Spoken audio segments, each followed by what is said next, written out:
transfert de démons, la voie la plus facile, il y a aussi la transfert de démons, ils en envoient un sexe. Pourquoi? Parce que tant on dit que non, l'homme quittera son père et sa mère, il s'attachera à sa femme, les deux deviendront une seule sœur. Mouta comme un mouton mort dans la sexe. Mouta pour ça. Et ça parce que tu as dit alliance le sexe. Mais c'est un peu de réfléchir combien de personnes, mouta comme un mouton mort, combien de personnes. Ça peut se faire qu'on est des mariés, toi et moi, et salut que on a une triché du banda, on a fait moi à pit. Tant on a 500 autres, des morts, il y a une publicité à côté de la main. Tant on a 500 autres, on peut maman une publicité, on met pit. On met qu'on va quitter la moi ça liba les autres tricher, bazoyer bateké ngana zalaki sauce ya pourrition ya vie na yo. Vous comprenez? Le transfert des démons ça s'est fait. Et la majorité il y a des démons, ma femme dara facilement dans d'autres abassi. Facilement dans d'autres abassi. Les femmes ils ont cette légèreté, il y a qu'on a posséder dans minimum mabé. Et base va comment minimum dépôt minimum mabé. Il y a un moni et l'autre outil qu'on va avant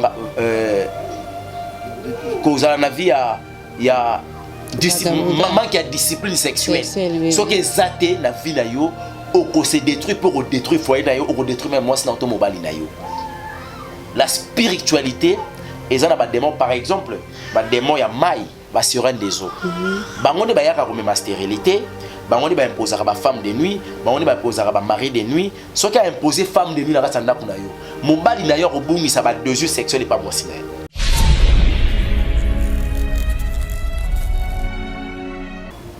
Bonjour Bandeko Balandi, émission Nabino, pourquoi je me suis mariée. Oui, Pesami Nanga, votre servante Lydie Moukadi, autrement appelée Maman Mapassa. Nazakane Sengo, à chaque fois où chaque caméra le bosso nanga pour na Sabino, Makambo etali ndakwalibala na kati émission Nabino, pourquoi je me suis mariée. Bon mesani kolanda kanga ngamoko, kasi lelo nazanga mokote. Nazana ndeko elbozi elonga mbote ndeko elbozi elonga mbote maman Lydie ça s'appelle quoi mboyebi. Ah merci beaucoup. Ndenge balobaka que considération l'équipe au mengo vraiment ce qui les choses c'est pena mo c'est considérer dans ma pambola. Merci beaucoup ndeko elonga komona yo na yebi ke ba maman bazé belé o bazo zela makama malamu o écouter na monoko de la part de Dieu. Émission na biso titre na meza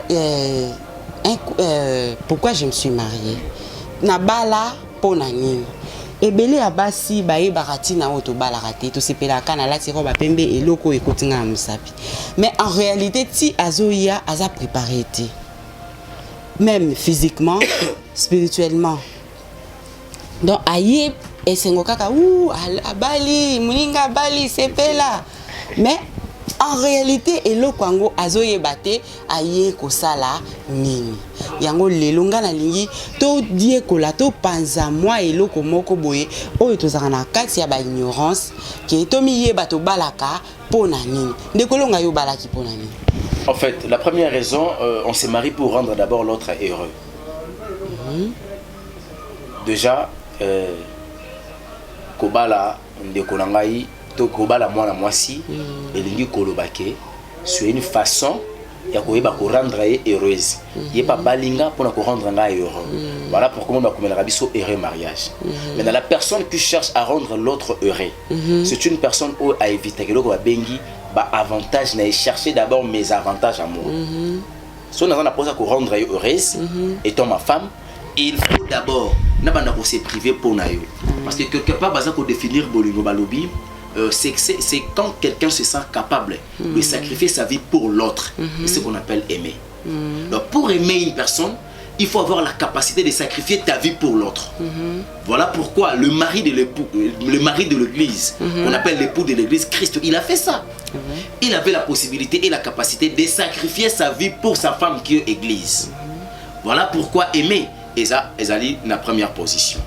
Bandeko Balandi boyoki papa elonga auti ko panzela biso na question to tunaka pona nini to balaka koto pona ni to bala ke nkolo baki to bala ni po yo sepelisanga ndelenge moko ngai pe na ko sepelisa ndeko elonga ça faut expliquer pour moto muso quand on sepelisa na niveau sexe bandeko ezaka donc pour akopesa yo kimbia pour accompagner yo sur la terre yo posa ko accompagner ngai parce que tant on a komi ko accompagner yo na bandi ko se priver na ba besoin na zo dia yo za la bien na zo privilégier yo pe na tour na yo ozo ka pe privilégier nga lelo yo likambo ya batombela biso libala elamu bato nyonso to sepeli mais tant tozo kota na kati ya bandako yango ya mabala eza libala elamu batombela ki biso te yango nde tozo ya ko vivre ndenge oti kotalisa ke to bala kapona tunyo to bala kapona nino lakisi biso ke to bala na rapo yo sa lesengo nanga nga pena sa lesengo na yo mais soki lelo to koti na kati ya ba mabala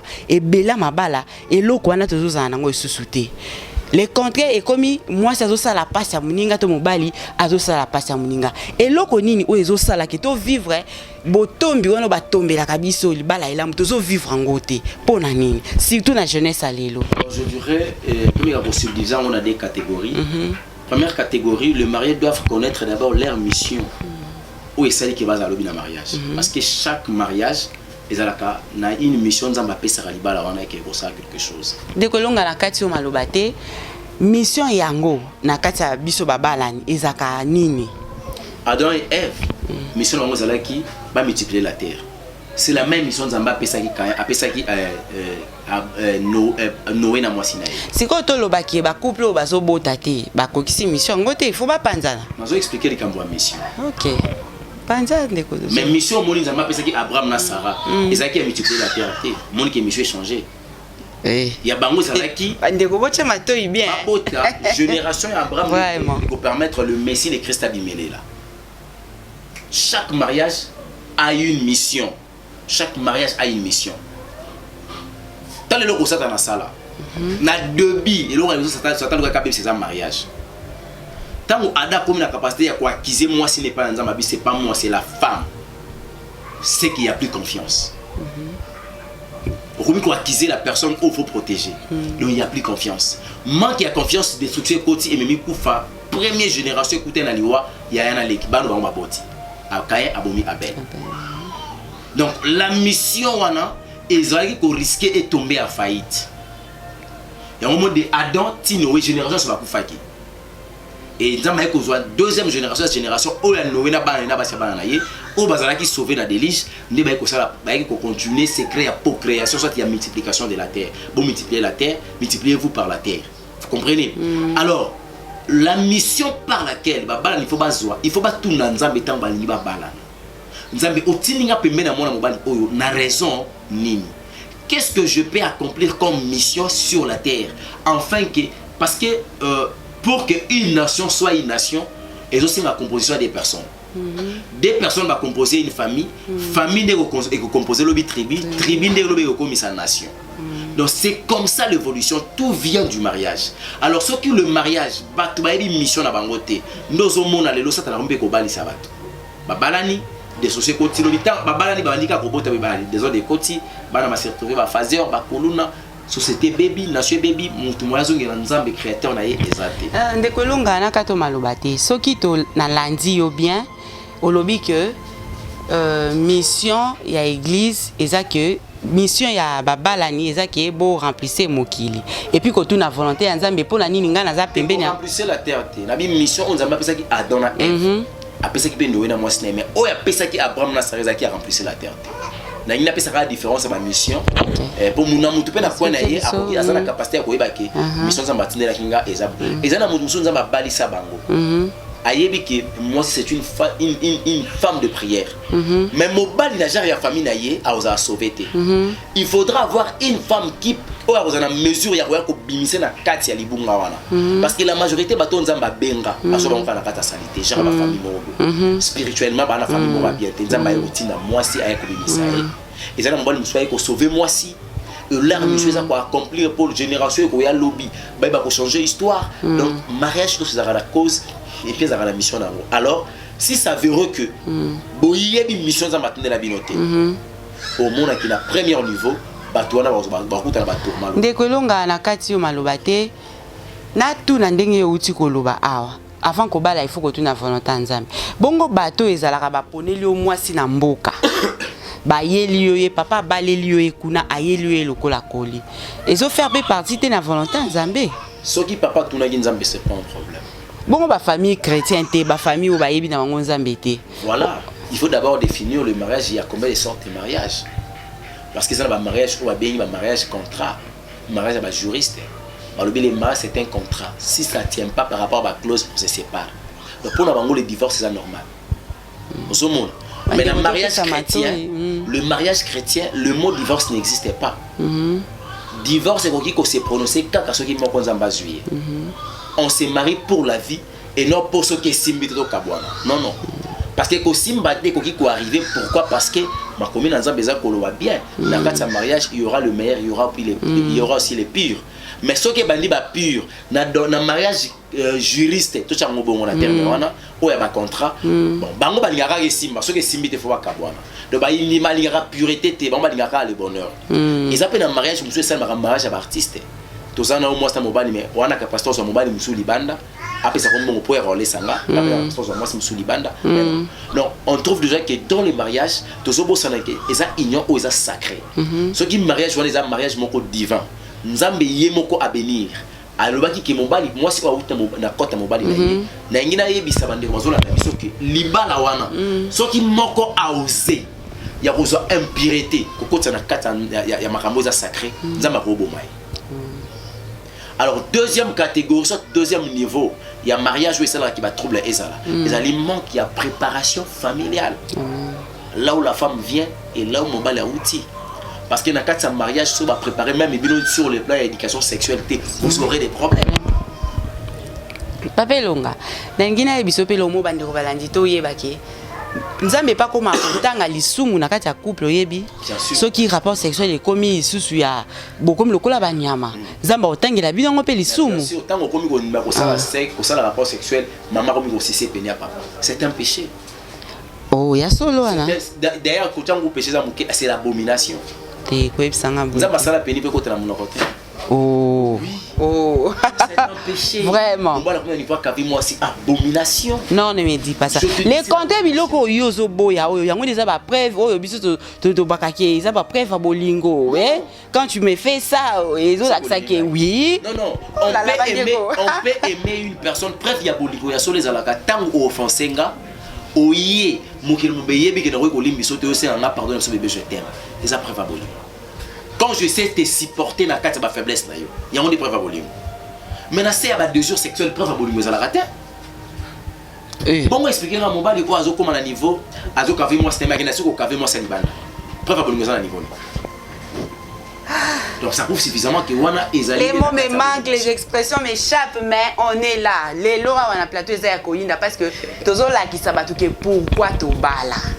Yo ndeko mona ka kesoki na si c'est penia papa to papa kotinga cave yango na c'est top yebaka papa ki ndo sala on peut pas basi ba paya o to benga ka rien à voir vraiment oh là là or le contraire nzamba opinion bino eh tika na ko sabo eko tiko bangisa ba ndeko bayandi ba mso ya mso lo bazali na programme na ngoyo bo makop oh là là la parole de l'Éternel batika yango parce que ba ozalo bi juger par rapport na yango nzamba zo yebisa biso ndenge akeli biso mu bato toko samba pona miso to na miso no sala kina osala kina oui bito ina osala kina ngoni munoko na osala kina ngoni c'est to munoko na yo wana nzamba azo zelo ba kina ki banzamba bino bato yo boto boli banzoto bo tatoué banzoto na bino boye bakake mkola suka toko samba tina banzoto nzamba pesa biso nzamba oyo aussi ko munoko na est-ce que tek évangile to ça na on manière aussi c'est pena wala ngana ko répondre te nzamba tu na bona lo babon moi teke wana nzamba bon so gagner munoko tanga biso ce qu'on a fait sa vidéo qu'est-ce que tu fais vraiment papa longa tozonga muke na katika ya makambo libala ndeko moko tunaki alobi mobali na ye bazon qui ont donc a commis au 32 quoi azoko ka ici ko retrouver mobali na ye te sikoyo. Est-ce que le monde spirituel influence le mariage? Bien sûr que oui. Pourquoi? Parce que le mariage est une institution divine. Et puis ceux qui marient est longue, c'est une institution divine. Ça, tu n'as pas mon bali sabbat. Oh, tu bon. Oui. Ah, yo ça bon poignet. Mais nazo ebisa yo mobala outi moi ça outi na samai, to mobala outi na samai aya tiki semence moi ça boti. Pour moi ça na bota des mots physiques. Ba ko détruire mokili. Mariage wani na sort mai. Et eza mariage au lobby, il faut ka ba kuta na problème. Yebisa moi ça na conviction spirituelle, il y a azam musulman, mobala aza chrétien. Baza na même conviction spirituelle te. Nzamba ko sangisa bango lobby po moko bongo la mulinga te momona ke tant mususu chrétien le chrétien, soit le chrétien a commis musulman, soit musulman. Pour l'intérêt à yesouté. Est-ce que moi c'est un exemple? Te alandi bolingo na yebi ke tant to fana ndako mona ozonga nga ba position nga. Nyonso fo ça na vie na yo fait comme ça nzambe même libana yo. Papa longa eloko wana ozoloba oui oza na raison. Mais to zonga na question de quoi tu na ki est-ce que spiritualité ko influencer pe mariage parce que yé ba fait ozo mona na kati ya mariage ni amona ngoza spirituel. Mais nga na yebisa ke non azo kwa na ngote na mekai ko talisa ye est-ce que ça la rabou est-ce que ça est-ce que ça rabou est-ce que spiritualité ko influencer pe mariage. La spiritualité et puis ça influence et bien la kati ya libala. Na bani la spiritualité physique. Pardon, la spiritualité positive. Ce qui boza na nzambe pour sentir influence ya bonzambe na kati ya mariage, vous aurez la paix. Bana malobe la papa mpaté, boza na pauvreté té, et boza na compréhension. Au monde que même si boza na mbongo té, mais boza na kimia. L'influence ya spiritualité positive. L'influence ya spiritualité négative et me marra ba tourment. Diable a influencé parce qu'ils ont la possibilité de passer ensemble. Il y a des mondes sataniques qui sont bien structurés pour la destruction de mariage. Oh là là. Donc aujourd'hui, ils ont vivre un tourment. Ils ont sous conséquence et avortement ça la guitare va fiancé. Ah, supposons que au sali avortement na mutu mais bala na été. Est-ce que eko rattraper yo? Et l'autre eko kindo ki ya bango ya ko rattraper ngai mutu na ngai suna yote. N'est-ce pas? Na sope makila ya famille ya bango. Makila oyo so makila famille. Makila ya tope ko makila ela yebisa makila. Tie ko makila na nzoto na yo. Yebisa mystère ni yo saki po lo masipamatozi de ko makila. C'était Dieu. Donc on sope makila o nzamba chekati na yo. Et les sangs crient plus que les sangs, les sangs crient plus que les sangs d'Abel. Et comme que sonner na matoya nzambe. Ils ont une vengeance. Or, makila wana, na kati nango il y a une vie. On nzamba pesaki. Na kati makila wana il y a un esprit on nzamba chaki. Papelo nga toyo kana place wana. C'est que ngande mutu na komi ko futa ba poka se ma be nga me yo lati ber ya pamba. Nga na wuti na ba malédiction nga to kanda moko ya nzambe likolo nanga parce que bible zo ba so ba mais o ezo répondre ba sang ya ba innocent nzamba ko condamner yango nga na wuti na makila nanga na ye nango na ndako no. To komi mutu moko. Na ngina zonga epa bandeko balandi pona otalisa biso batoyo to bino batoyo nazolinga te ko tiaka na condamnaka bino mais nazolinga eloko oyo esunga biso nyonso en général na biso batozo présenter na bino balandi vagabondage sexuel eza eloko kitoko te tala ndenge tozo sangisaka ba esprit soko bimaki na ndoki la bible nous dit tango bosangisi to bokomi binonso eloko moko na lingi na zonga epande ko elonga o meka mpe yo muto wuta kina ba mondango o meka mpe ndeko longa seki vraiment ndeko balande mission yo temesa kitoko mingi ndeko longa o meka mpe ko expliquer biso qu'est-ce qui se passe tango batu basangisaka banzoto transmission ya l'esprit wana ezaka réel to eza utopie eza réel. Transfert de démons, la voie la plus facile, il y a aussi la transfert de démons, ils en envoient un sexe. Pourquoi? Parce que tant on a que non, l'homme quittera son père et sa mère, il s'attachera à sa femme, les deux deviendront une seule sœur. Nous avons comme un sexe. Nous avons ça. Et ça parce que tu as dit alliance le sexe. Parce que c'est un peu de réfléchir combien de personnes, nous avons combien de personnes. Ça peut se faire qu'on est des mariés, toi et moi, et salut que nous avons triché les bandes, nous avons fait moi pit. Tant on a 500 autres, des morts, il y a une publicité à côté de la tant on a 500 autres, comme peut maman on a une publicité, comme pit, comme qu'on va quitter la moi ça liba, la autres tricher, bazoyer, batte que ngana zalaki, sauce ya pourrition ya vie na yo. Vous comprenez? Le transfert de démons ça s'est fait, et la majorité, il y a des démons, bah fandara facilement dans d'autres abassi, facilement dans d'autres abassi. Les femmes ils ont cette légèreté, il y a qu'on a procédé dans minimum abé. Et base va remarquer minimum dépôt et minimum abé. Il y a un moni et l'autre outil qu'on va vanga cause à la vie il y a manque de discipline sexuelle. Ce qui est zaté la vie na yo, on se détruit pour détruire foyer na yo, on détruit même moi c'est automobile na yo. La spiritualité, et ça na ba démon par exemple, ba démon ya mai, ba sirène des eaux. Bango ne ba yaka comme ma stérilité, bango ne ba imposer ba femme de nuit, bango ne ba imposer ba mari de nuit, ce qui a imposé femme de nuit na ratanda kuna yo. Mobali na yo obungi ça ba deux yeux sexuels et pas boissiner. Abanda ko sepela noter. Pour accoucher na yo bien au moment na bali ko soit image ya moi si muso soit libanda. On a accouché na yo, a se retrouver. Mais yo mo be posa na yo ici là yi. Aza déjà habité par un mauvais esprit. L'esprit ya maille, ya surène des eaux, ya yébité. Ce que moni que yo poso ko aso ko sepela na papa te. Ah, o comment déjà na mobala butu. Donc au sang ça doit na mobali malgré yo. Mais tu te retrouves pas. Or c'est une fête. Rapport sérieux, c'est une fête pour nous babala. Papa longa. Tu m'as dit que kita na émission na stock na suka mais na ngina tu na question moko. Nga na yebi pe ke stress et si les sarapé pour ça ya ko 500 nzoto na biso babala ni. Ce qui est notre papa a stressé, soit ba fatigue, soit nanda ko kimi ezate et kimi sarapé ko na to yu baka ki za ba sirène na ba nani wana ba yaki kaka. Parce que dans le cadre d'éducation sexuelle, il faut savoir planifier comment est-ce qu'on nous partager sexe dans la semaine. Même papa ouais il faut travailler parce que la journée faut que ça fait maman nanda. Stress moi ya musala bon yo vi no au bala pour ça la ka musala. Musala ya libana yanda pour ça la rater. C'est que comme un problème d'éducation sexuelle. Et à part ça pour la rejeter, il y a quelque chose va ba rater. Mon facteur âge dans le domaine de mariage et je dois qu'on en la sexe surtout on a minimum pour ma fiancée.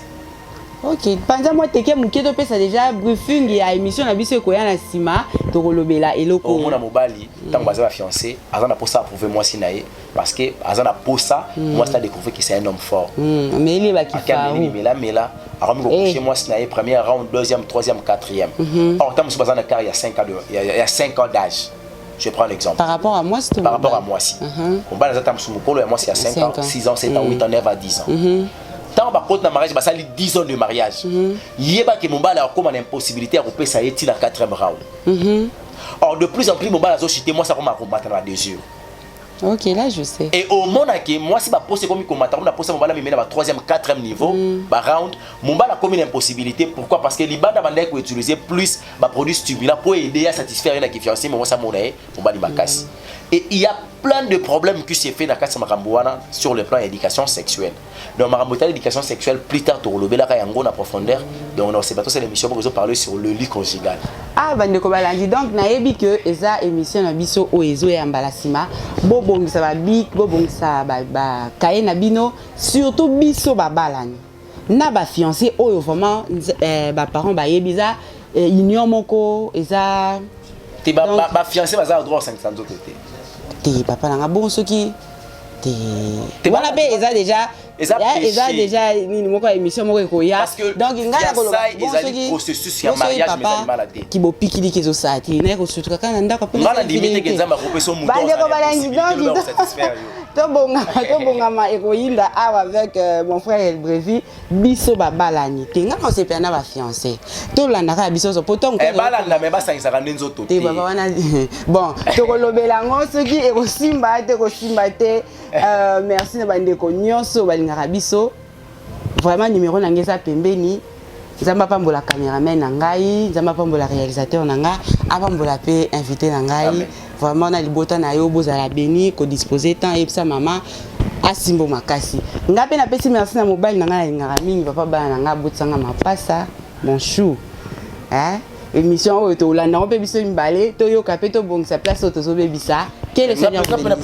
ah ok vraiment ah ok merci na yo Moussali Nzambe Marlène Tela Pititi la femme qui a sauté l'infidélité et l'égoïsme en un seul jour vraiment moi sur le moment la garçon comme Isanga papa na bien que la privilégiée de mon yo la privilégiée yo na ko attaquer ah tu parles trop de ta femme la bitenga na landa vient na biso Adam na président na biso ta président so ta pesa maman valeur atika ke estimate donc continuer maman ya bana ngai maman ya ndira gandina tuberculeux ma bébé na nga na pesi bino bote belé émission oyo pourquoi je me suis marié réponse na yango to lobi ezali on s'est marié pour rendre l'autre heureux Voilà, boyoki réponse nango mais ba branche mususu pe koya mbala sima toko panza lisusu liboki wana malamu na ngai kaka na beta c'était eloko papa elonga lobi que moi si na ye bato bazo loba ni te to landa président na so fachi papa na biso tika mama Denise te mama Denise atati si ma papa ya kakanya na liboko donc eza modèle moko apesi pe na biso babalani